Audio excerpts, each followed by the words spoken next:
defining magnificence into mediocrity and calling it magnificence. I'm going to be going through many different windows to look at this and explain a bigger picture that's been growing with this man since 2006. I'm going to share some background that is part of what's become Love for Life, and why this man pulled out of the system, why this man created this garden, why this man is living the way this man is living, and has stuck to the guns of this ever since, and refused to change from this path. This issue of magnificence is really built on confusion. I'm going to work really hard on not accusing anyone. I've spent years going after occultists, going after, these Freemasons and all that. But in the end, after all is said and done, when you look at the bigger picture, they're trapped in this mediocrity, as everyone else in the system, including this man, have been trapped in mediocrity, defined as magnificence, since we were got at from the womb or after the womb, through the definitions that defined the fantasies of perceived realities. And this is going to be a long video. This will not be a short video, because it's going to encompass the circumstances of my partner Fiona, what's happening for her, and what's bringing to a head everything that we dreamt for and need to see happen in this life that we live, in this dream that we hold of magnificence, that has brought about confronting what's stopping us being that, and gradually chipping away at the coalface of this mediocrity, and opening up that true magnificence that we are built out of, and that all of creation is, and not pushing that away anymore and writing it off as utopia and dreams of fantasy that are at arm's length. It's out there. Yeah, Arthur, it's great. Kingdom, the magnificent kingdom. It's great, Arthur, but come on, get back to reality, boy. That kind of stuff. Let me tell you that the doubt and uncertainty is so enriched in the mediocrity that is burgeoning, bubbling. It's like the witch's warlock that makes in their what do you call those big things in their broom? I forgot. I got a mental block on that one, but it's bubbling with doubt and uncertainty, because we don't know who we are. We don't know who we are. So I'm not going to go after Freemasons and occultists. This is really going to the biggest picture, where we all are in on this, and we're all responsible for this. So I'm going to work at coming at this from many different ways. And if the brain is still functioning good enough, because it's all started clicking for me when I was having a shower this morning. Those of you who know, I've been building a lattice here in this garden around this rental property. And we were given a termination notice, 3 months, 6th November. We've been here 13 years then in this rental property. And I just got inspired to really go back and look at the bigger picture here. So be patient with me. There may be repetition that'll come up. I'm not too sure how this will eventuate. I'm just going to be in the moment and just let this unfold. So yes, Fiona, a couple of days ago, received a termination notice from the agents, on instructions from the title holders, the claimed owners of this land, that they want to reclaim the property. So it's not an eviction. It's more that it's time for us to move on, which we do. We want to move on. However, the circumstances that we find our lives in is that with Fiona's very low income, which includes Centrelink parenting payments, bit of rent assistance, and then her full-time part-time work that she does, is not enough. to get in the system an application approved to relocate somewhere else on land, bigger land, because we want to move to bigger land. And we've written to the agent and told them this, that look, it's great, we really want to move, and we've been wanting to move. And about 4 or 5 years ago, we looked very hard at moving, but we didn't have the financial resources, the system resources to make such a move through acquisition or through manpower, through others who want to, build a bridge or be the wind under each other's wings of contributing fictional dollars to a bigger dream of a bigger piece of land and all that sort of stuff. So look, none of those things at that point eventuated. And I can see in hindsight why, because there were still so many things we needed to face and learn about this magnificence defined into mediocrity. And because we don't know the big picture, if we don't know it clear enough, we'll bring mediocrity into dreams that we believe are coming from magnificence that are actually compromised and have like holes in a bucket. It's going to allow mediocrity to keep coming in and undermining magnificent dreams. And that's that good heart in all of us, because all of us that arrive in the womb come with a good heart. There's no man that does not have a good heart. Everyone has a good heart. And yet it's everyone with a good heart that's doing harm and causing immense destruction, believing they're doing the right thing from their good heart. And this is this inculcation through the definitions that define their perceptions of reality, that they've fallen in love with, the fake self that was produced out of that, which I'll talk about in this video again, because we have to go through this. And I'll touch on some themes as well to help build the basis model of this. You can call it an argument if you want, of how we're all on the wrong track, and what we've got to do to in sacrifice, because we're going to have to sacrifice a lot to get ourselves back to the true path, which is undefined. So I don't want to define you through these definitions. I just want you to sense where this man's intention is coming from. So don't believe anything I'm saying, but just if you watch this video later, because I will upload it to YouTube, I must stress the point too, the loveforlife.com.au website has been down for about probably 5-6 weeks now, and it will be maybe down still for a few more weeks, because the database for Love for Life is Drupal 5, which is a 2005 platform that had stopped being supported by the Drupal networks around 2010. Love for Life that was using Drupal 5 was built in 2006 and launched in 2006, had survived all this time up until that 5-6 week period ago, where it received major security breaches through nefarious others out there, and compromised the server, which is where the Love for Life website's being hosted. So it had to be taken down, and fair enough. So until the website is back up in Drupal 8, and which has been worked on it as we're talking by someone who's doing this part-time for us, we only got Facebook and YouTube at the moment to present this work. So maybe let others know, or I will put notifications up in this video when it's finished that, that just stick to Facebook and the YouTube channel, and I'll put the links up for those who don't know it, anyone new to what we're doing here.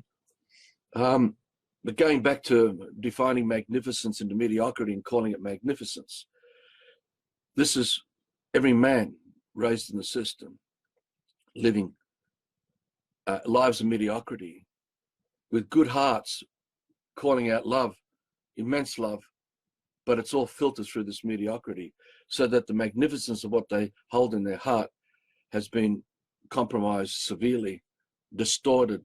And in fact, those who do this, and there's millions of us doing this, you'll see this love is the answer, love is the key, love is all this, all is one, we must come together as one. Now the sentiment, it's everywhere now, and it was planned to be like this.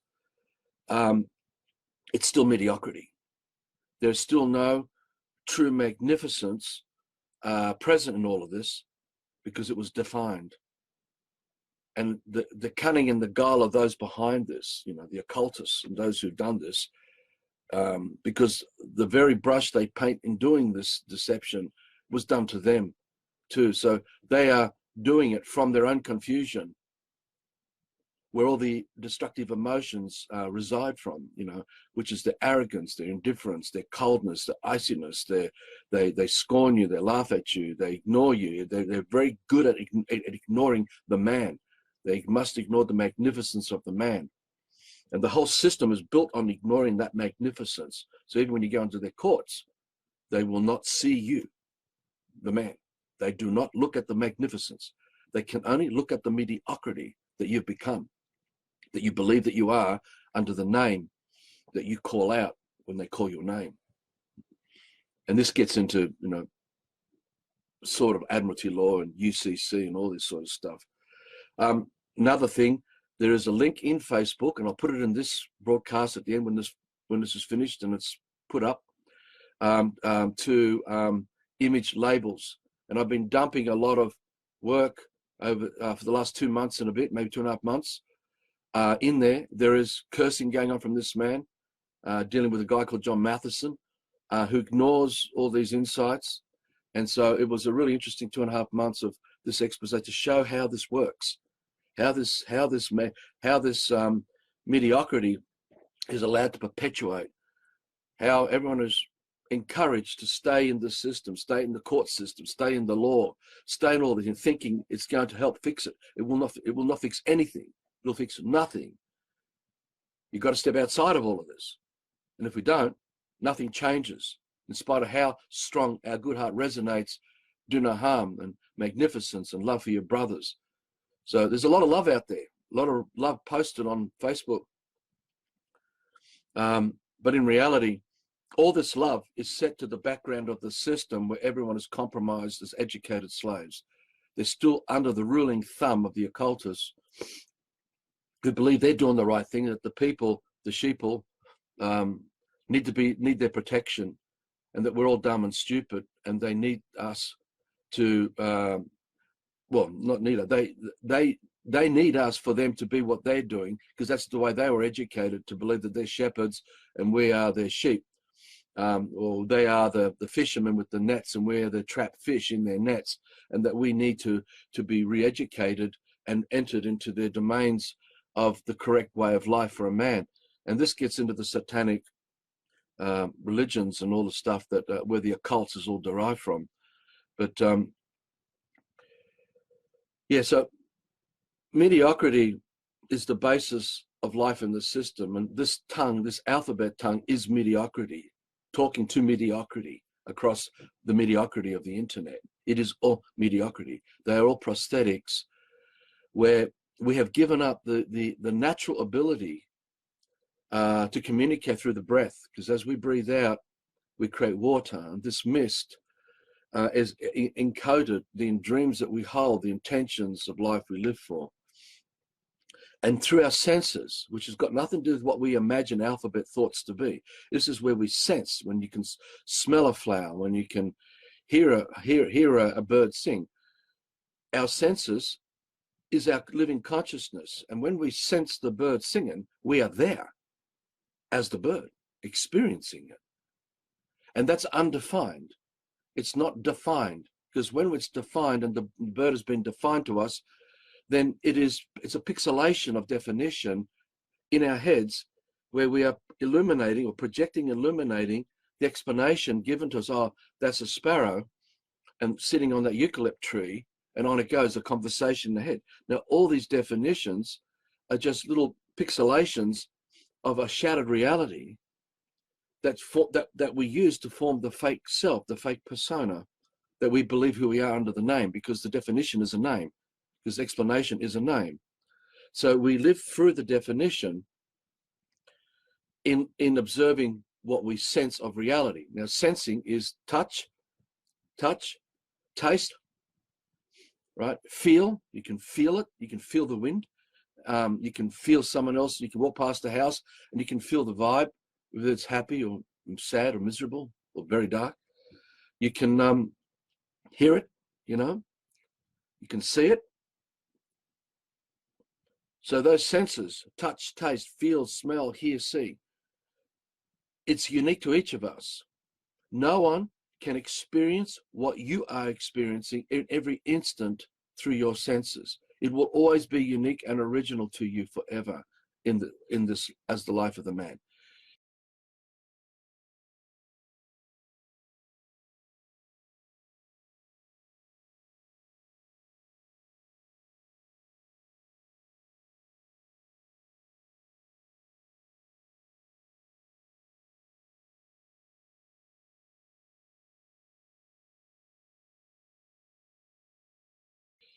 The only way that we can be tricked is through the definitions that define what we're sensing, what we're experiencing. So we can all, hundreds of us could be standing together looking at a life form, like what we now call a yellow daffodil. And each of us is having a unique sensory experience through the contemplation, observation of that life form. If we try to explain and define that experience to someone else, that definition, that explanation is still not the experience we are actually having. And someone else who receives that explanation can only imagine it because they can't experience what you are sensing. So when we fall into the definitions of a life experience, we're actually falling into the fantasy of the matrix that is the basis of mediocrity, because we're now imagining the definitions as being true. And when this has been done to us from the innocence of being in the womb of our mothers, who have already been defined into what a woman is, because they've been told what a woman is and how a woman should be, and that the father has been defined to what a man is. And this, we're talking libraries here. You imagine all the knowledge of this definitions are stacked in libraries, and these libraries are massive. It's like, 500 White Houses all sitting next to each other containing this defined knowledge. And that has to be filtered into our brains through the definitions that come out of education and suggestion and explanation, because we believe through our good heart we must define our children. But this is mediocrity, because we're teaching our children not to create dreams that they uniquely create through what they sense. So we are actually hijacking our children. And what actually is happening, the makers of the definitions are entering into the vessel of the life of the children that we have created, because we can create the vessel, as in the body that comes out of the womb, but we can't create the soul for the vessel. Only the child can do that. The life, each of us can only create the soul in the vessel, and that comes through our senses, not from the alphabets, because alphabets are definitions. The English alphabet is a definition that defines a perception of reality. Everyone lost in alphabets is lost in the matrix of definitions. We can only imagine this dreamscape, this dream world.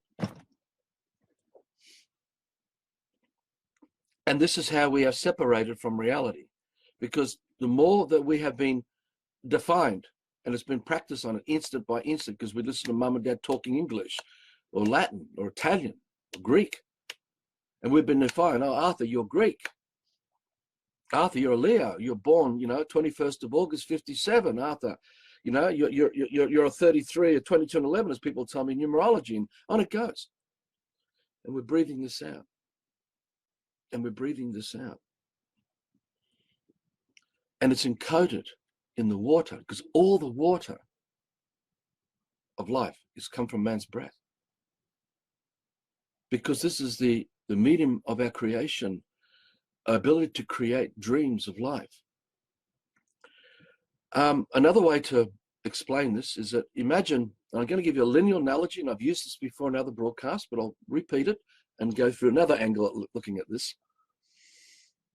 Imagine, or I should say, every dream has a creator. Life comes out of life. There's always a maker to the experience. And the only one that's present to the experience is man, because we're the only ones here. You cannot bring forward an experience without a man being a party or being associated to the experience. So whatever the experience is that's been communicated through the breath has come from man.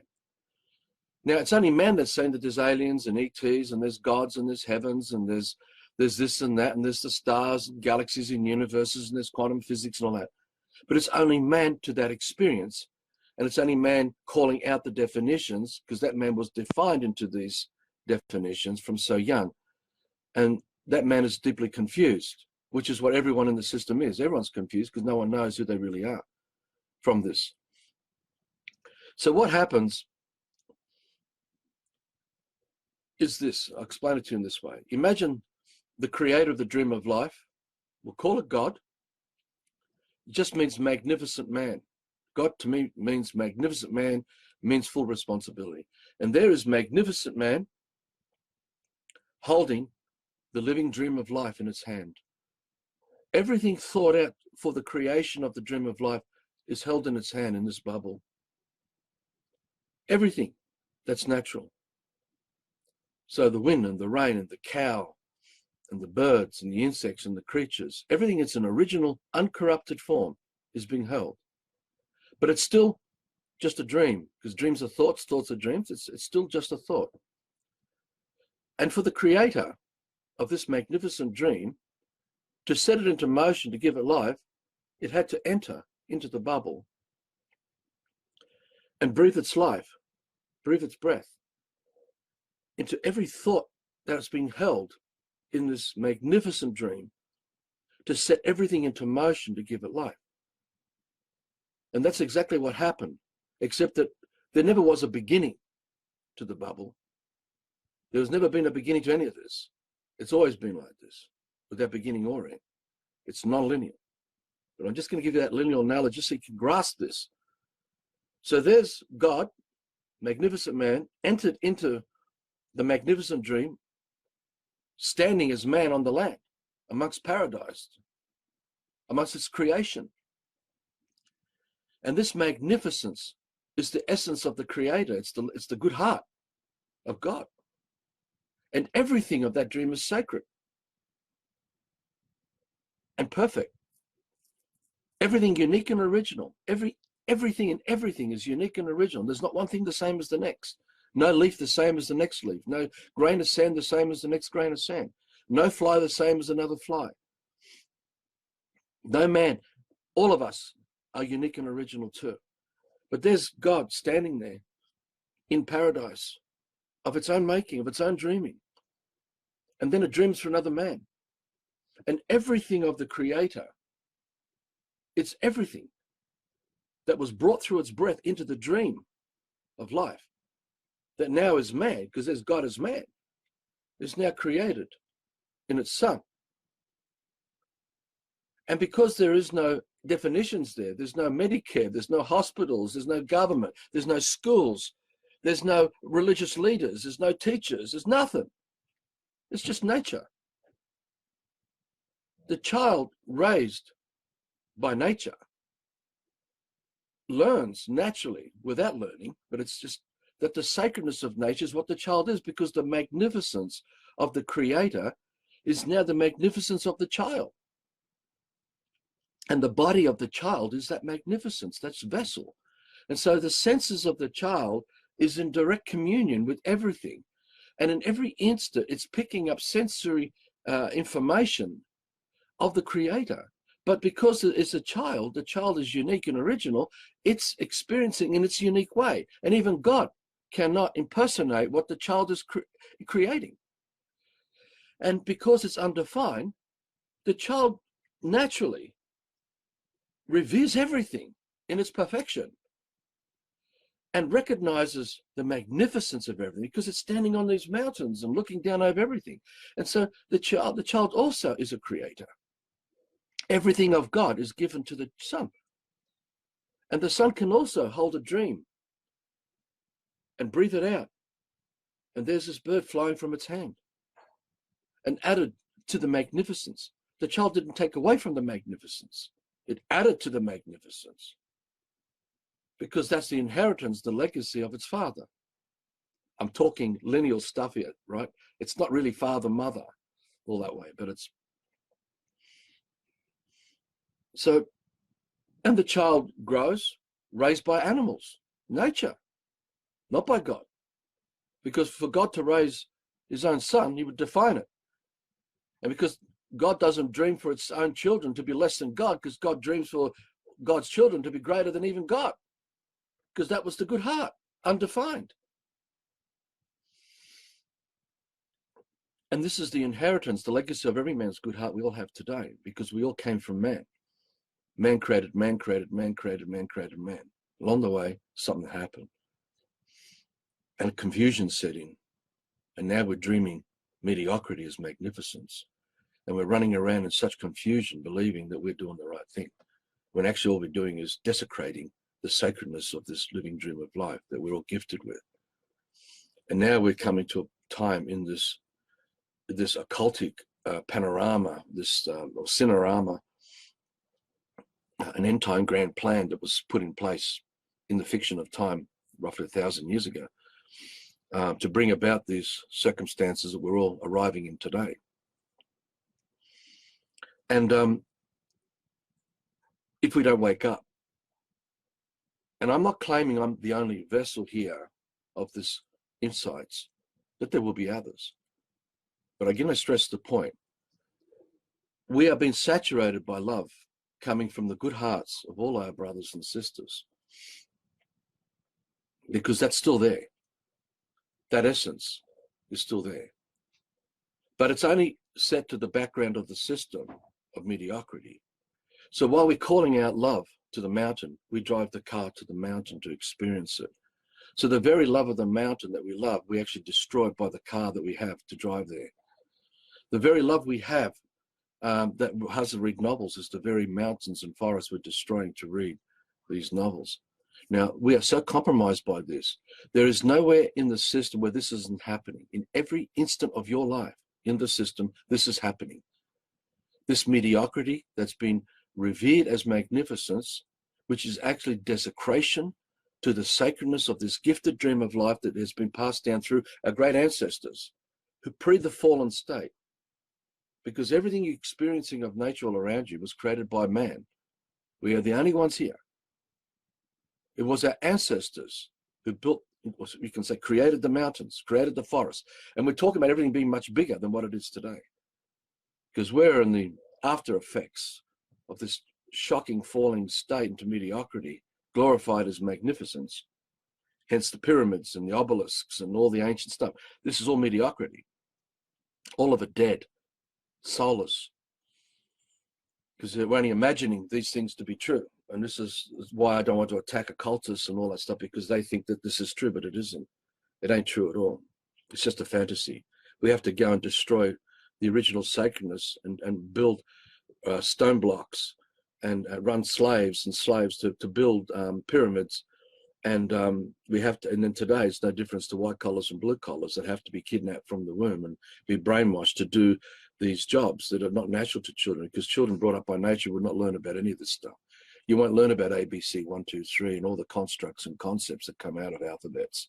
You won't learn about law, because the magnificence already built in you, the good heart that God gave to his son. Well, it's not he, because God is androgynous.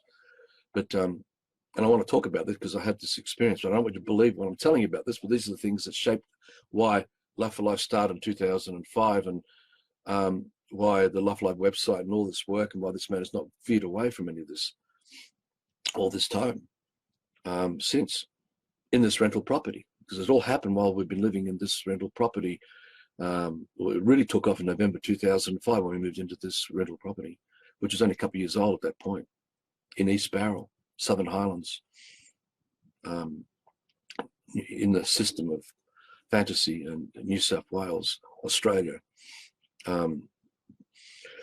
Anyway, so what I was saying earlier in the video, I'm going to come at this from different ways, and I'm confident that by the time this video is finished, I'll have given you a decent picture into how we've defined magnificence into mediocrity, and we call it magnificence, because that's what a man is, a defined man is in the system. We are worse than Rambo. When we are defined man, we are far worse than Rambo, far worse than all the horrors of Pol Pot, Idi Amin. Each of us is brutal, ruthless, in spite of our good heart pulsating, in spite of the good heart pulsating all around us. We are driven and thrive on destruction. and harm, immense harm to brothers and sisters. We love it. We're worse than vampires, sucking off the life of brothers and sisters, because that's what the system is. It is vampirical.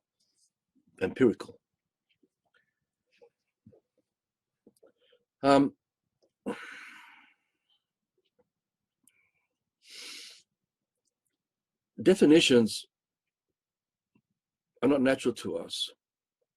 They are there to mask what we are experiencing of life, because what the definition does, and this is why you're educated and why you're brought into the education system, is to get you to kidnap the vessel and enter it into the system, which is another dream, where all the definitions play out as the dream of life. So instead of the original dream of God, the original man, who gifted us nature, and that for each child to be raised by nature, that would then carry on the legacy of that magnificence and pass it on even better to the next child, and the next one, and the next one, through the descendants.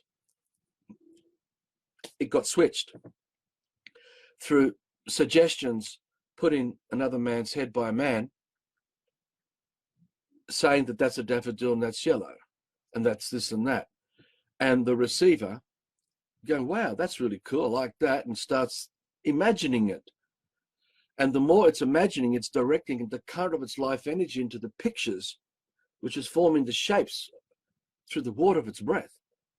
And if that man is deceived into accepting these pictures and wants to create the physical material image of these definitions, it only has reality, the sacredness of reality around, to go to and take from it, which means you've got to hum insects, bacteria, molecules, you name it, trees, forests, animals, creatures. We have to alter it, disfigure it, to form these alien shapes. This has evolved into cities today and suburbs. And with all its magnificence of mediocrity that we call the progress of civilization, with its engineering of the Taj Mahal and the Sydney Harbour Bridge and the Snowy Mountains River scheme and the Great Wall of China and all this, because all of this is a man resisting the good heart. We are resisting the good heart. We are confused because we've learned to distrust our brothers and sisters around us, because it was educated into us through these definitions.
So when you have a child infected by definitions and they get lost in the imagining, it's very easy for the child to rise up from the dead, rise up from fantasy. For instance, it would run into the wardrobe, wear clothing to make it look like it's Alice in Wonderland, and run around being Alice in Wonderland or Superman or a lawyer or a barrister, or anything, any image title, any image label that's in the system, and believe it to be true when it ain't at all. It's just a lie, a magnificent lie by confused men and women, brothers and sisters, all with good hearts, who want to actually do immense harm but take no responsibility for it, because that's what mediocrity is all about. Just destroy everything around you and don't care. Fuck it. Get back in the car, throw that out the window, go to the petrol station, go to the Bowser, fill it up with more shit. And the supply line of all the educated slaves everywhere feeds this mediocrity. All the time we're dreaming for love and oneness and unity. And somehow we think that living in the system, we're going to bring us all together in some kind of wholeness. It won't happen. Because unless each child creates the soul, the unique soul, which is undefined man, there won't be this sacredness. So going back to the original dream, there's God holding the living dream of life. It means full responsibility for the magnificence. But it's undefined. It's already said without having to say it. And the good heart already consciously tells the child that God created. Man that created man, the created man. Do no harm. Instead, be inspired. Make it even more beautiful. Add to it. Expand the magnificence of undefined man's creation. And that's all of nature around us, what remains. What you're seeing with your eyes. Our ancestors were over 30 foot tall. Everything was much bigger. We're living in the lies of mediocrity now because there are people who wrote about all the history that have lied to you about this history. Because, and I'll give you a quick window into this before I move on to the bigger picture of why I've made this video today. But as I said before, definitions form the fantasies of perceived realities. A definition can only be imagined and believed to be true when it's just a thought in your head that you have not created. It's just a dream put in your head by another man. And because you've not been provided with full disclosure, and that sacredness of your vessel has not been protected, we have been infiltrated. It's like, imagine a wall that's holding back water, there's a little hole in it, and the leaking coming through, each one being a definition. And gradually the pressure and the wearing in the hole opens up until through the generations of this deception, the whole wall collapsed and we got flooded, which is what we got today in a dream world of definitions where no one has dreams that are unique to each man. Every man has been defined and been deceived through confusion because they've still got a good heart there and they're feeling it. And so they believe I'm an engineer and I'm going to construct this bridge, and I'm going to be part of a workforce of other brilliant engineers and intellectuals that will deliver from that mountain range to this river the bridge. And no one will look at the devastation that we're causing all this while. We didn't need the bridge and we didn't need to harm the mountain. But because the mediocrity glorified, we will glorify this. And then that father will take his children and comes, look what I built. Look at this. And the child grows up and it becomes a scientist working for NASA, building rocket ships, sailing them to bust through the fantasy, thinking that the moon exists as a planet and that there's planets out there and we're going to search out there. But none of this happens, guys. There's nothing out there in that way. It's a fantasy, true fantasy. And you've been lied to extensively about this deception. What you see with your eyes is true, but everything explained about what you see is not true at all. None of it, because you're only imagining it. So the child that falls into the story of Alice in Wonderland can easily run around and be Alice in Wonderland, or the child that falls into the story of Superman can run around and be Superman. We've risen up through our breath the costume of Superman, and there's our child running around as Superman, set to the backgrounds of Metropolis and everything else that goes on with the bad guys and the good guys and all the stories that plays out for Superman. Now, this is confusion because this child is seriously confused. We've actually trained our children to be confused. And we sit there with me and go, oh, look at our children playing Superman, running around, and we're all laughing and smiling. I mean, I've done this too. This is how we grow up and become murderers, immense harm doers, ugly, ugly monsters, disgraceful stuff. We'll be walking around in our supermarkets with our children, loving our children. We've got to buy all the crap from the shop, take it home. We've got to pay for the bills that come in the mail, the water, the electricity. And all this is defined mediocrity, because this is what we revere now. We revere the desecration of man through slavery and inculcation, where we built a world of absolute destruction to the living dream, which is now on its knees of our doing, because we're the only ones that can destroy it. There's no one else that can destroy it. Don't blame it on Satan and fallen angels, because it's only man-made. It's only man to the experience. We're the only ones here. You know, I always said to people, bring forward an experience without man being a party to that experience. Think that out. Bring forward any experience without a man being associated to that experience. You can't. No one can. Because every experience, which is including thoughts that you dream, what you experience through your senses, is man-made.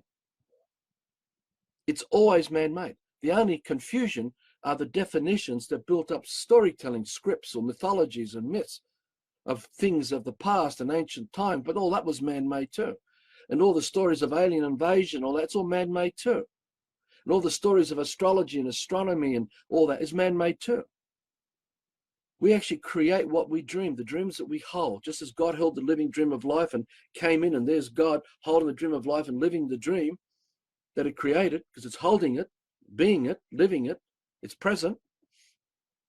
We're being present to the lie and living it, believing it true, because all we can do is imagine it. Yes, Jesus existed, God existed, this happened, but you weren't there. Just because man dreamt the dream, and you can feel man's consciousness or life in these dreams of Jesus and God, because that's what we feel. When you walk past a house and you're experiencing really bad vibes there, it's man who created that bad vibe, and it's a man who's experienced the bad vibe as you're walking past the house.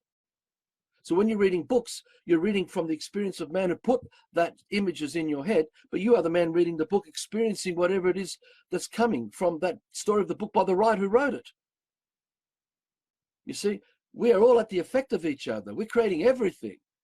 There's no one else, because we are it. We are the children of God, but not less than God.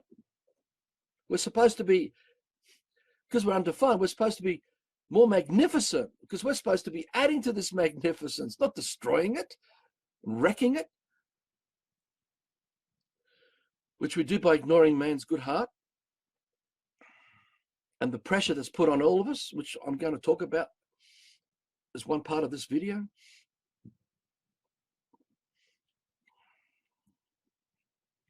See, the truth is, there's no leaders or followers. There's no cults or sects. This man doesn't come to you to be your leader, or to say, hey, wait, notice Arthur, wow, look at these insights. It's not about that.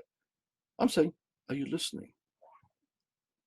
Are you actually slowing down this defined conversation here and making sense of what this man felt, and why this man is consistently putting out videos every now and then, and putting particles and posts of these insights? Can you see past this confusion? Can you connect with a dream that you have actually created, where you have your soul? Because if you don't, and once your vessel's gone, you have no soul. It'll just be an apparition, a thought form.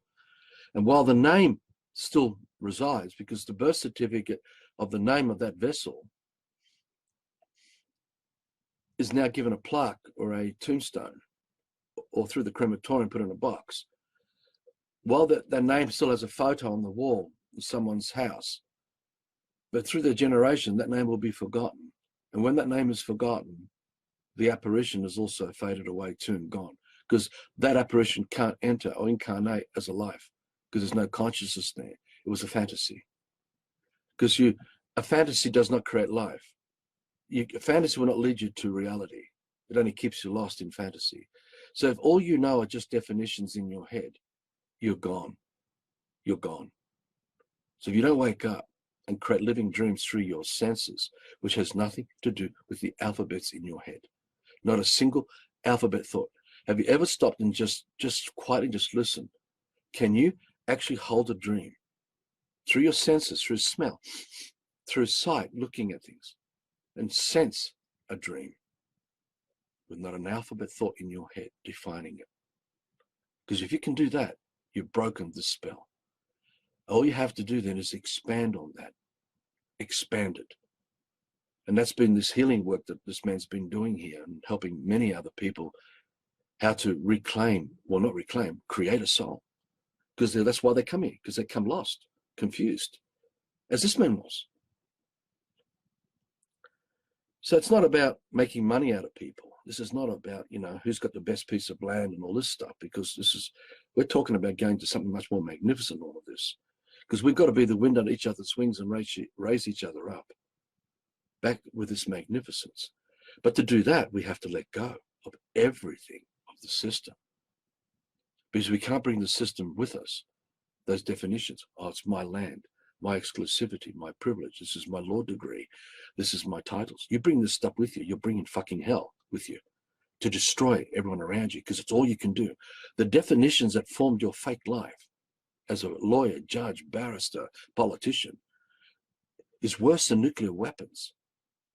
This is worse than all the nuclear bombs in the world brought together. Just to open your mouth and define an innocent child with that, you're destroying them.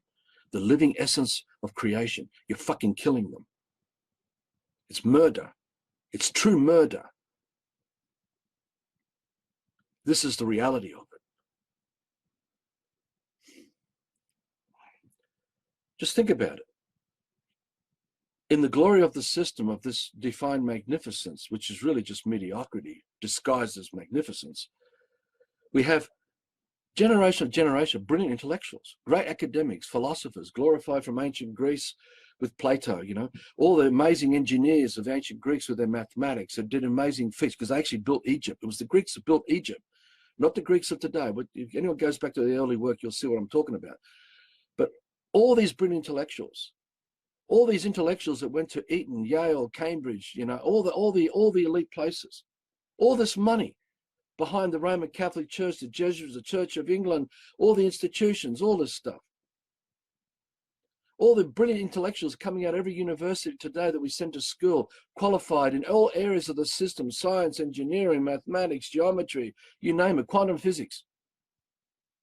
Amazing. We've got incredible resources of brilliance of intellectuals. Look at the fucking world we're in today. Look at this mess. Because collectively, this is what we got from all these people and from all of us who've accepted it. Because the definitions are destroying magnificence. But we're glorifying the definitions.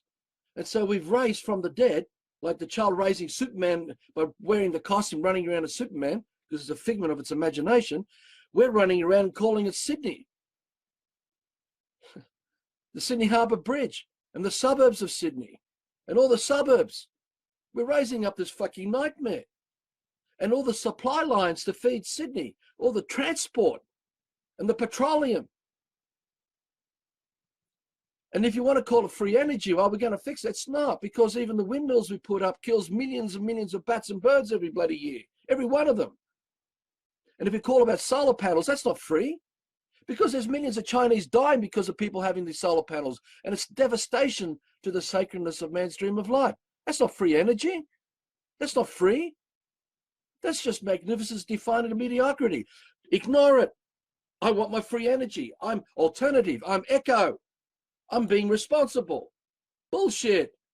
You're just an educated slave in a drone system amongst drones, destroying everything under the think that, oh my good heart, I'm doing the right thing. I'm being alternative. You're not being alternative. Nothing's changed. It's just a psyop between your ears if you think that that's changed. You still don't know who you are. The confusion reigns supreme.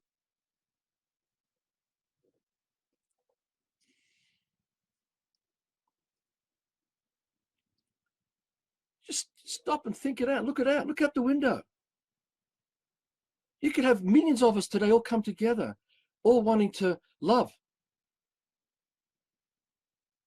But if we keep going home to the system, if we keep going home to the internet, keep going home to technology, we're still that rolling stone out of control, heading towards annihilation of this magnificent dream that God created for all of us. Because a God exists. There is a God. But it's undefined. And it has nothing to do with individualism or individualism. Got nothing to do about any of that. Because there is no self. There is no pixelation going on in the dream of life, because we're not separated from the wholeness. We're all supposed to be the expressions of this wholeness, of this dream of life, already being unique and original. We don't need a name, and we don't need to own anything, because we already are all that.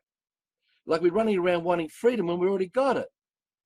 We're running around worrying about this and that when we've already got air to breathe. Every moment, we're not having to jump 40 feet there and 10 feet there to get each breath. We already got it. It's there. The sun's still shining. Everything of the truth is still present to us, because if it wasn't, we'd be dead. It hasn't abandoned us. We are abandoning it by these lies in our head, these definitions spinning. The definitions, as I said before, when we define a child, we're turning them into the greatest monster you could possibly imagine. Someone who loves destruction, but sees it as magnificence.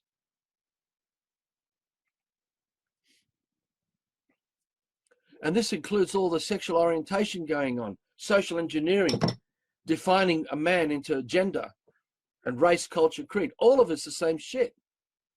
Because what's happened now, the definitions that are figments of our imagination, each alphabet, I'm going to explain this to you. When we define an innocent child, each letter is a pixelation, which is basically a shattering, a removing from the wholeness of the dream of life. But because the child is not aware this is happening to it, and the parents aren't aware that they're doing it to their children, and the parents who leave their child with others who are doing it, the pixelation evolves. Just like when you have a computer monitor, it is filled with heaps of pixelations to form this image. Each letter combined forms words, and the words form sentences and paragraphs and chapters, become books and storytelling, and we're forming bigger pictures of a separation from reality, because these are not our dreams. As children growing up in nature, we do not create these dreams. They're implanted into us. And because we're sensing reality around us with that good heart, we think, oh, these are our dreams. This is it. This is as good as it is. We're on the right track, when we're not at all. That's why I say the greatest lie and lie is the one closest to the truth. They cause the greatest damage of all, because the dupe learned to trust the lie. Learn to trust the liar, believing it to be true. And those lies are mums and dads, us, defining our children, because we keep sending them to school. We think we have to do it. But the chaos was there before the children arrived. It was the war against man that was there before any child arrived to be sent to the war, which is school. They're going to the war zone as school, because that's what happens. You can remember these people. They came as Freemasons, signers, botanists, surveyors, right? Amongst all the tribes of men all across Earth, who didn't have any of this shit going on. They didn't know alphabets. They just had their dreams and what you call on the word customs that came from these dreams, which is their songs and tribal dances and things they'd done. Right? So these Freemasons came and mapped everything. They documented everything, the landscapes, the environments, everything. How they dressed, how to get there, where the rivers are, everything. Once they mapped everything, because they came as botanists, surveyors, geologists, priests, many of them on these ships. And when they mapped everything, they finished it, they then worked on ways to destroy these tribes. And we are all the descendants of these broken down tribes that have this, because this has happened all across Earth. And this history is written by these people because they're the only ones that could record alphabets. So roughly 1780 AD, 99.99% of all of man could not read and write anything. Didn't know what a definition was. And even up to 1930 AD, still more than 90% of men were illiterate. So we're talking inside a small little window here of not even 250 years of capitulation into annihilation of this whole living dream. And as each day went past from roughly 1780 AD, because that's when they decided to enforce English on every child, that the English will become the new world language, because they actually started creating English back in the 10th century. And they called it the New World Language. It was a one world tongue made up of definitions. And the communication of oneness and love and all these things that would bring us all together unified off the back of all this chaos that has been engineered was the plan to bring in this new world order, a one world system. But it isn't. It's just defined man branded as an educated slave, but loving their slavery, revering their slavery. And that's because of the contrast of hell that they've all come from. And the stories they'll pass on to their children, that we must never go back to this nightmare that we're all living in today. And so that deception is played out as well. So everything in your head that's defined to you is no different to a child that has the script of Superman in its head that needs to play the role of Superman. All the history form the foundations of the lie we live today that celebrates the progress of civilization and the progress of annihilation to this living dream of life, because it is spiritual suicide. It is suicide to the very fabric of what we are, where we all came from, the true heritage gifted to us by God, meaning original man, undefined man, our great ancestors. And out of all of this madness, our ancestors destroyed so much, our fallen state ancestors. And that's why you see in a lot of these works, I'll just touch on these things. The Atlantic Ocean, the Indian Ocean, all the oceans, the Mediterranean Sea, none of these things existed up until roughly about 1100 years ago of sunrise, sunsets. Because they burst the firmament and all that water came down. And all the water came out from the earth because it's all part of the dream of life that holds everything. And all our ancestors used to live in the lowland where the oxygen was richer and more intense. And the pollen was more rich and more intense. So everything was far bigger than what we are today. So we're on the higher lands now where the oxygen is much thinner. And we're destroying it with all that pollution and all the mechanical transports we use and all the frequencies and microwaves and all the HARP and chemtrails, all the stuff that's going on. Is to maintain this confusion. You see, when the Creator created the dream of life and there's God, the light, that sun, was the spirit, the intention of the Creator bringing light to the dream that it held. So the sun moving across earth was the dream of God bringing light, life into the dream that it held. And so we'd have rest, and we called it evening. Well, it wasn't called evening, and it was a pink light, a soft pink light of many colors, actually. It was like the aurora borealis everywhere in the midst of this breath. And as man created man, original man, every man is breathing out this gift of creation. Just as God breathed into the bubble, man's breathing into the dream of life too. We're adding, and so earth is expanding, creation is expanding. And each man came and remembered what the man was. There was a star shining as its light, its soul, over the dream of life that it held. Every star is the soul of man. The clusters are thus the tribes and families of man. There is no galaxies up there, guys. It's all bullshit. The comets that you see, or the shooting stars, are souls coming into life from the stars, if you want to call it that. And the souls that are leaving. Not leaving as in we're going away to some other world. They're still here. So when you look at the big picture of the dream of life, you could say that all the stars are hung on earth. And our ancestors could reach and touch them, literally. because they're souls of their ancestors. So there's no light years. There's no hundreds of thousands of years in that way. All the cosmology you've been taught is all crap. All the definitions within definitions within definitions within definitions. It's just a child lost in the multi-books of Harry Potter.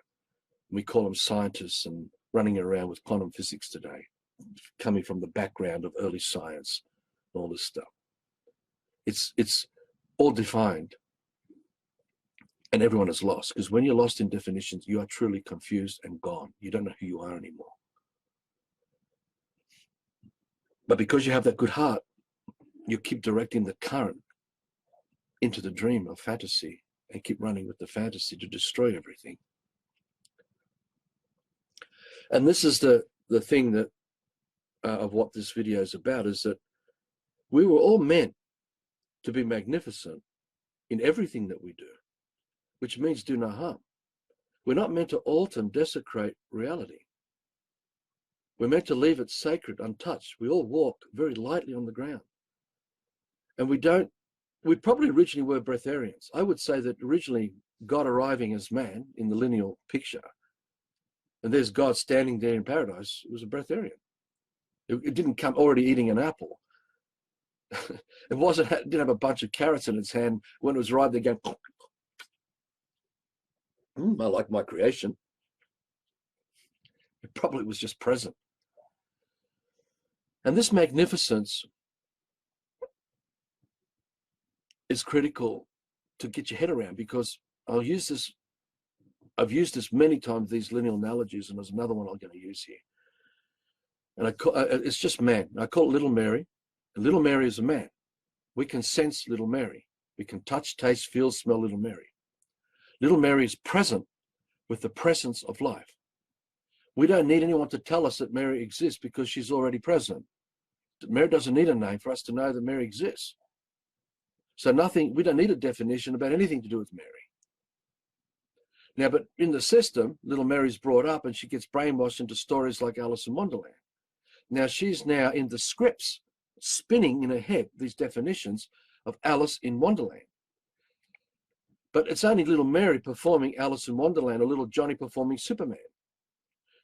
Now Superman or Alice are not present with the presence of life. They are not amongst the living. We cannot sense them. They're not here.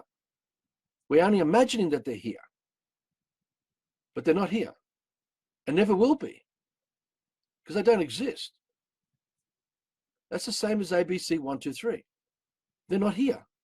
You can only imagine them. There's no soul of the creator in it, no life.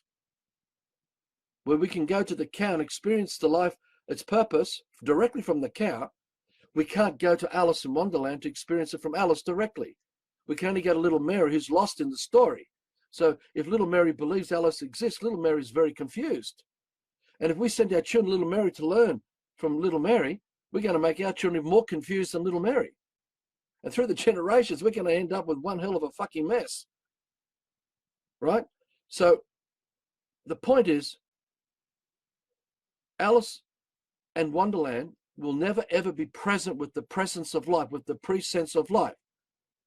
The whole of the system is this. Every single alphabet thought in your head does not exist. Every single definition in your head, no matter what it is you think, is a lie. And that lie can only destroy the original magnificence of what you are gifted with. And if you are destroying the fabric of who you really are, passed down from your great ancestors, then you can only destroy it. And in destroying it, you can destroy everything. Until there's nothing to remind you. We'll produce a generation who'll have nothing. And that's it, all over in that way, for those who fall into this.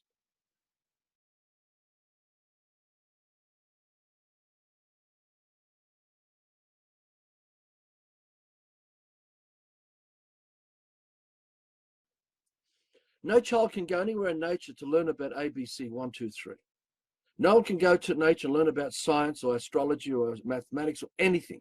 There is not a single definition that a child can learn from nature, because nature is sacred.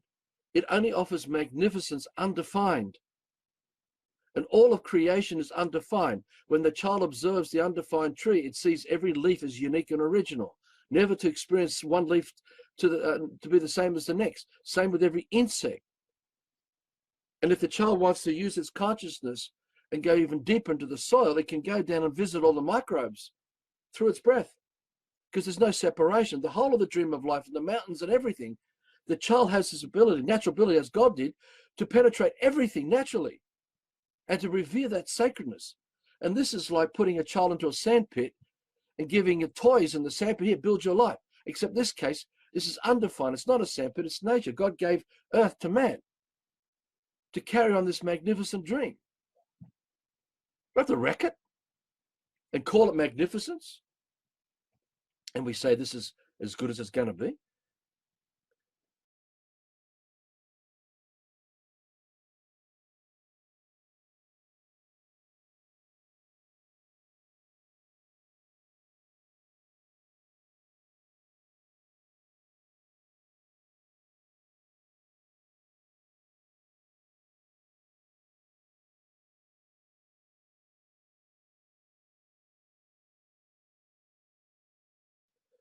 So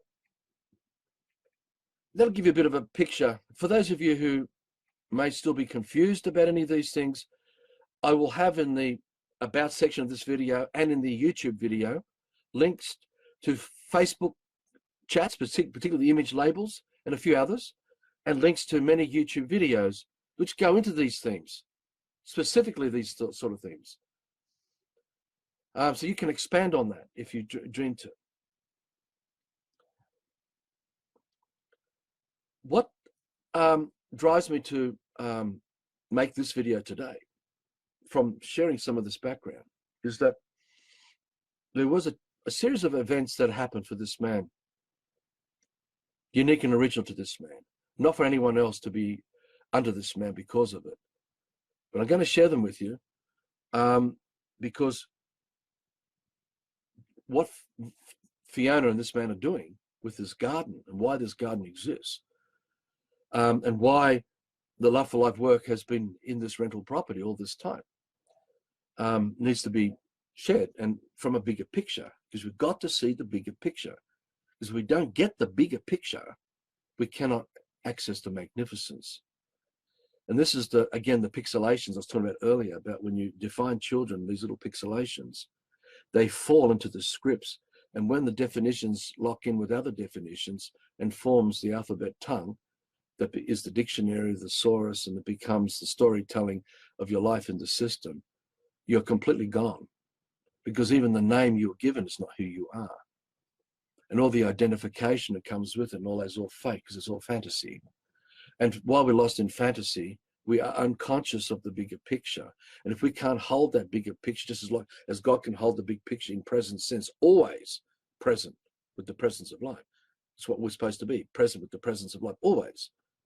If God can't hold that as man, because that's what we are, then we will fall away. We will peel away. We will fragment. You know, it's like we're chiseling away, or it's just fragmenting. And all we have left is the pixelations of fantasy in our heads spinning as that matrix. And because mum and dad are doing it, and everyone else around us are doing it, we go to school, everyone else around and we think, oh, this is it, this is normal. And we don't even question it.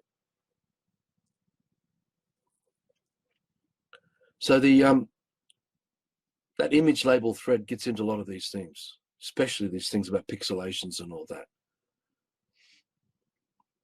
Anyway, this man was brought up in the system, in the fictions of time, was sexually abused between the ages of 1.5 and 4.5, possibly 5, by my mother leaving this body, this vessel, with another woman who was involved, connected to the Greek church out of Maroubra. This is in Sydney. Now what I'm going to share with you, I had no idea about any of this stuff. I had always been very troubled. I grew up very troubled. I carried with me an ocean of disturbances, but I didn't know what it was because of this separation, the head spinning with definitions and the vessel running with all the trauma and no connection between the two. And that's what happens to everyone in the system. This is break, this fracture. And we call it split personalities, multiple personality disorders. We all got it You cannot be in the system without this going on. Because the emotions, or the emotions, motions, are the intentions. It's that light from other men and women who want to control your vessel. Because that's what definitions are. The purpose of a definition is to get you to live dreams that others put in your head, so you will follow those dreams, right? Just like a robot. If you want to build a robot to carry out specific intentions for it that will deliver you a certain outcome, you've got to manufacture the robot, because that's your spirit, your intention in the robot. But then you've got to give it the program to turn it on, so it will deliver to you the outcome that you intended for it. And that's why the occultists get at us in the womb, cradle all the way to the grave, because they only want us to know what we're holding as the dream, because it was done to them too. And if that's all you know, you're not even here. You don't even know who you are. You'll imagine you're conscious, but the definition of your consciousness is not your consciousness. So if I define what consciousness is to you, that's still not your consciousness. Just like I said, if I define to you, oh, that daffodil's yellow, that yellow and the daffodil is still not the experience you're having with that life form you're observing. So no matter what I describe to you about any experience, will only be a lie by defining it. The truth is, I should allow you to have the freedom to go to the experience of that and your unique way experience it, without anything coming from me into your head, telling you anything about it. So in that same way,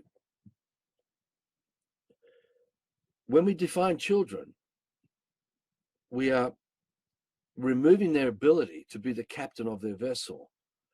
And we're allowing occultists to come in as the captain of the vessel, which is that software program running the robot. And even though all of us have got a good heart, we are confused about who's in control of this vessel. And when we wake up and go to bed living in this matrix dream, believing we're doing the right thing, even though many of us feel things aren't right, but we can't seem to dot the I and cross the T's as to what's actually happened to us. And in these other videos, we get into this too, and particularly the ritual sacrifice with the emotions. You can get into all that and get your head around that stuff if you wish to, ever. Anyway, the vessel of this man was abused because doing this love life work here, I allowed myself to access these traumas in my body, and the information of those traumas started coming as those pictures in this man that you could, like watching a movie. I was able to watch the movie of the intentions of those that were doing the harm on the vessel from this little kid. And I'm talking about anal penetration from 1.5 to 4.5. My mother and father didn't do it. I'm not saying that the relatives on either side of my mother and father closest to me had been involved, but I know that something on one side of my family, somewhere further bit out, maybe uncles, cousins, not sure, they were connected into these Freemasonic stuff through the Greek church at Maroubra, had done it. Because I saw myself in a room with these 5 Greek people doing this to me, and 2 of them were women. And I don't know why they do it, and I'm not going to go explaining all that in this video. Maybe that can be talked about, and I'm pretty sure I may have covered it in other videos and articles, because it's all about breaking your will. Because that's what all the occult's is all about. If you can accept another dream in your head that was made by someone else, your will is broken, because you're not allowed to create dreams uniquely to you. You've been thwarted. And if it's done very subtly and you don't notice this, and then it's gradually built up, through, early life, now these days, iPods and computers and that, and then daycare, preschool, kindergarten, first class, second class, third class, high school, deep certified brainwashing when you come out with these certificates as an engineer from university. This is sinister, this stuff. It's so sinister, it's unbelievable how we do it. And all the trauma that has affected all of us, and all the physical sicknesses and disorders has come from this stuff. And if we learn to let it go, then we don't need to see chiropractors and osteopaths and doctors. We don't need any of it, because we can restore wholeness back. But we don't know how to access this stuff and let it go. So anyway, doing the love for life work, along the way, I was accessing this stuff, and I could see it. Being emotionally detached from it, I could see what was happening to this vessel. And I'm sitting there, and then later my body starts crying and going, God, now I know what happened. And that came out of hundreds of letters we received. I could, from the floor up, you could stack up, and a couple of feet high letters we got from people who sharing stories about their sexual abuse and pedophilia and all this sort of stuff. We never went looking for any of this stuff in Love for Life when we started Love for Life. It was always about the issues about Macquarie Bank and what happened to us. And this is what I want to talk about, to show how this magnificence defined in mediocrity really works, because we think this is magnificence under the guise of, sorry, it's the other way around. It's actually mediocrity under the guise of magnificence. And we said, you got to live with it. You got to take it. This is free enterprise. It's capitalism. It's dog eat dog. You got to do the best you can. And if you can't, well, it's too bad. It's the way it is. We're going to have class systems. We're going to have rich and poor, and there's going to be carnage, and the courts are going to be full with people every day, going to the Supreme Court, high courts, going to the local courts and the federal courts, and all the different levels of the courts. It's just going to be packed, full of very broken down men and women, don't even know who they are, being used and abused by this whole process, because no one knows who they are. They don't have living dreams of magnificence, because that responsibility has been forsaken. They don't know what full responsibility is anymore. They're giving it up. They're under limited responsibility. And limited responsibility means you don't know what magnificence is. And if you don't know what magnificence is, you don't even know who you are, what you are. So you're used and abused, raped, pillaged, and plundered. You're basically educated cattle, prodded and pushed along the gravy train from one to the next, in lines to bank tellers and in lines to the football. And it's just unbelievable, man, this stuff. So that was a profound experience. Going back to roughly, it was early 2006, in the fictions of time, we moved here into this place November 2005. I'm going to share this chain of events and lead it all to what this all means today. Now, this man had already experienced about 2 years to 3 years of dealings with the Australian Taxation Office, over $250,000, which was shown to be a huge lie, that this debt was owed. And it led to bringing this family out to here from Sydney.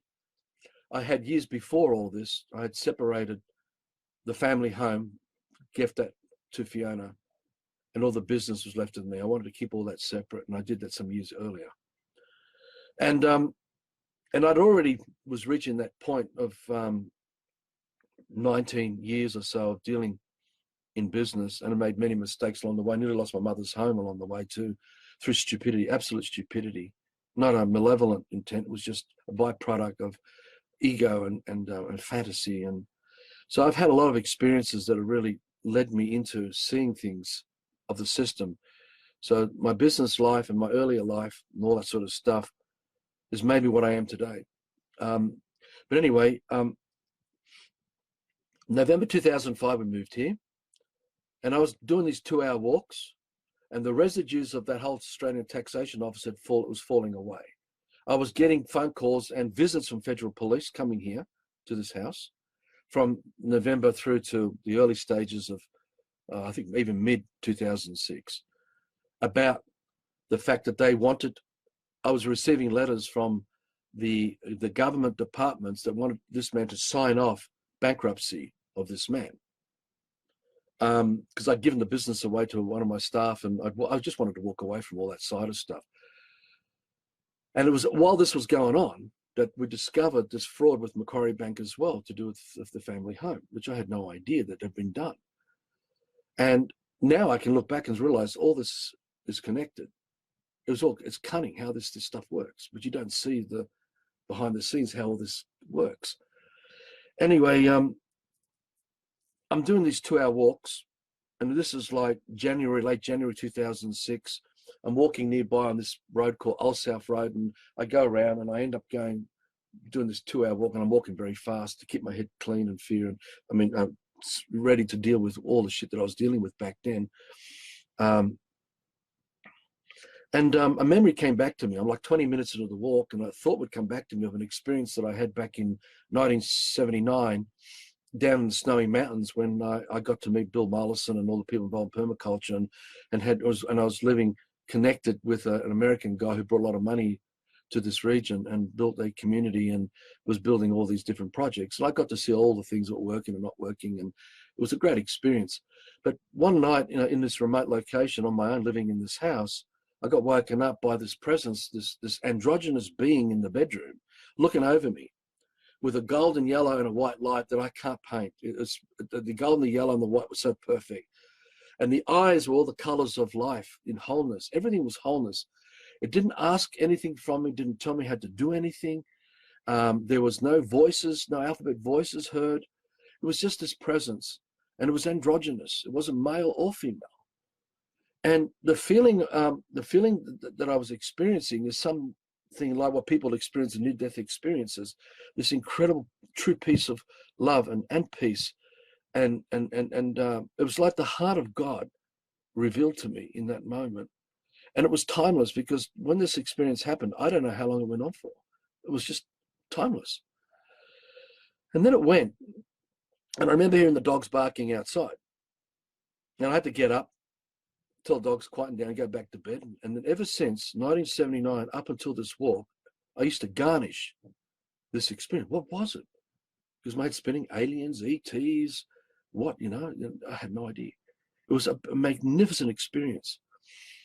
But as I got older and older, and especially as I was heading towards the Love for Lifetime, I stopped thinking about it. I wasn't, I didn't think it was important in that way. So on these 2-hour walks, that thought came back in my head during the day. And I said to myself, well, what was it? Well, I'm walking fast with my older border collie dog, Sammy, who's no longer with us. Well, he's still here, but he's not in the body. And the moment I thought this, a voice spoke to me for everything that exists. And it hit me. It was like 4 MMA fighters punching me in my gut, around my belly button, with their ferocity. But there was no pain. My whole body just completely physically buckled over. I was physically buckled over by this voice. It said to me it was the face of God.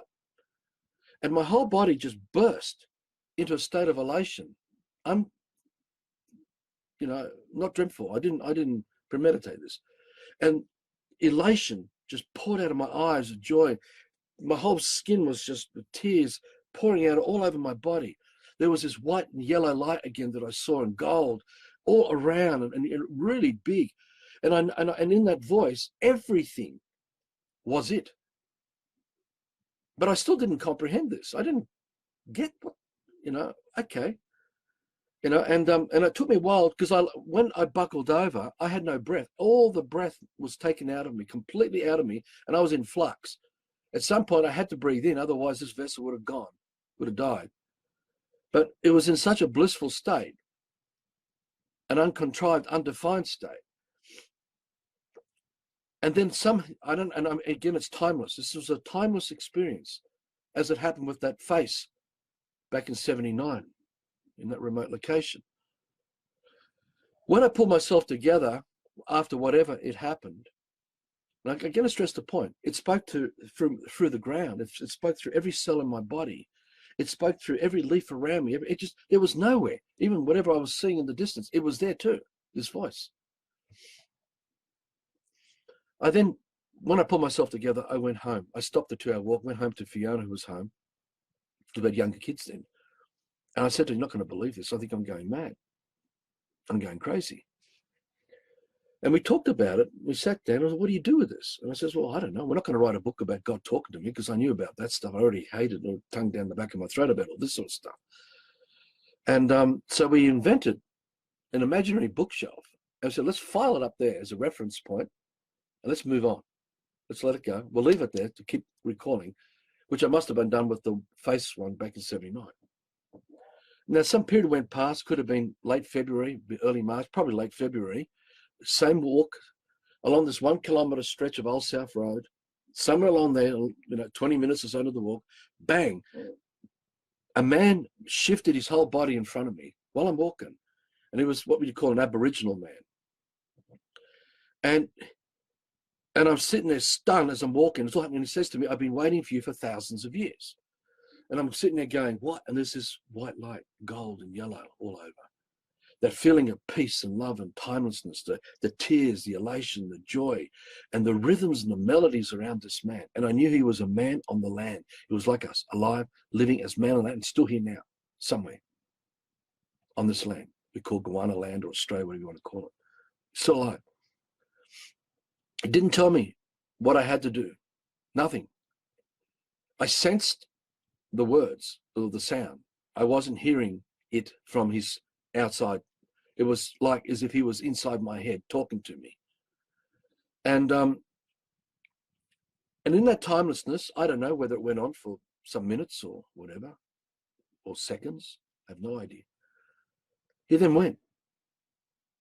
And when I pulled myself together again, because it was really, just like being punched in that belly button physically, it's a physical bang, like it's going, wow, and not grasping it all yet. I got out of that state and went home to Fiona again. I stopped the 2-hour walk. And I said, I think I'm going crazy. I'm sitting there talking. I said, what do we, we talk about this. What does it mean? What do you do with this? And again, up on the bookshelf, move on. Weeks went past from now into late March or something like that. Could have been April, early April, 2006. Similar walk. Bang! An American Indian appears before me. He's 6'3", 4", whatever. The best looking man I've ever seen in my life. And I'm not talking Cary Grant Hollywood stuff. I'm talking about a beautiful man with his feathers and everything. And he says to me, well, I'm walking. I've been waiting for you for thousands of years. And he told me his name was Running Water. And going back to the previous experience, the other man told me his name, which was Guga Dunga or something. And it just went a long, long name. I just call him Guga Dunga because it's the only thing I can sort of grasp. It was too big for me. But this man revealed himself as Running Water and said that he was my spirit man, meaning what people would call a spirit guide or someone who works with us, like an ancestor. And again, all the rhythms and the melodies around this man. And as it was with Guga Dunga. And the elation, the white light, the blue light, the tears, the elation, the physical effect. It was like, it's a true physical experience, not just something you're just imagining in your head. It was a true sensory experience. And didn't ask anything from me, didn't tell me I had to do anything, just like Guga Dunga and the face and the sound and the voice and all that of whatever you call God. And then when that effect ended, and I must press the point, the dog is looking at them too. In fact, I think one time the dog sat down and looked at them like this, going like that, So it was there. And I knew that Running Water was not a man on the land. What you would call what others would call on the other side, if you want, but there's no other side really. And you'll get to see what I'm talking about. I went home to Fiona and talked about this timelessness and all these amazing, everyone should have these experiences, really. This is not something that's, exclusive to this man. It's just what happened for me. Probably from the dreams I held when I was a young kid and dreaming for these things, dreaming for truth, Anyway, then from there, Fiona and I, we talked about it. Oh, what do we do with this? Again, something right up on the shoe shelf, on the bookshelf. Leave it as a reference point. Move on. Don't live your life out of that. And all this time, all the early stages of Macquarie Bank was already happening. We discovered these frauds, because we only, when we moved here, it was only like within days or weeks of being here that we discovered the switching in contracts and all this stuff going down, this really nasty stuff. This was what I started to fight, and I'm going for these 2-hour walks. Weeks went past, and it was May. I know this was May, because between January and May, all these things happened. This was the last of these experiences. During May, I'm doing these 2-hour walks during the day, 20 minutes or so into the walk along Alsaf Road. Bang, both Running Water and Guga Dunga appear together. And I'm looking and I'm swearing off my head. I'm going, fuck, this is impossible. How the fuck can this be happening? He's a man on the land. He's a spirit man. There's no separation between. And I'm looking at them both while I'm walking and going, bullshit, and I'm absolutely losing it in my head. Going, this is just, spinning me out. And I'm swearing. I really am. I'm cursing. I'm going, this is just fuck, And then they turned to look at me together. They said, we've been waiting for you for thousands of years. And I'm not making that mean anything to me. I'm just saying, okay, fine. But they say it together.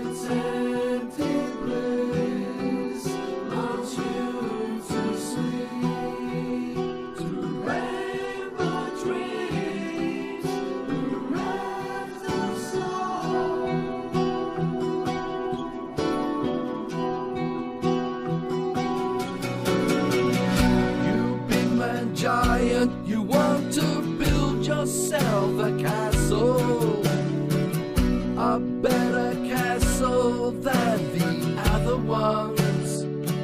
You cut out the spades and shovels, and the buckets are all lined up ready for you to make your mark in sandpit land. You cut out a modern hero. Stand and watch while Rome is burning, as fantasies of life evaporate. You cut out, stop shouting, stop shouting, climbing up the walls of first and best and fastest giant. You're running round the sandpit, fighting on the thorns of richest, famous, tallest big shot. Stop blowing, stop blowing, and telling us the story of my fortune, skills, and outcomes. You're scaling empty mountains, faking footsteps, faking handholds. You big man giant, you're driving truckloads of emotion, compelling you to dance to sandpit tunes.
Chosen ones of nothing, you're the golden goose of folly.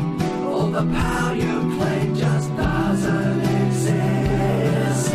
Giant, you big man giant, you're towering down. You big man giant, you're just a clown. You big man giant, you're tumbling down. You big man giant, you're just a clown.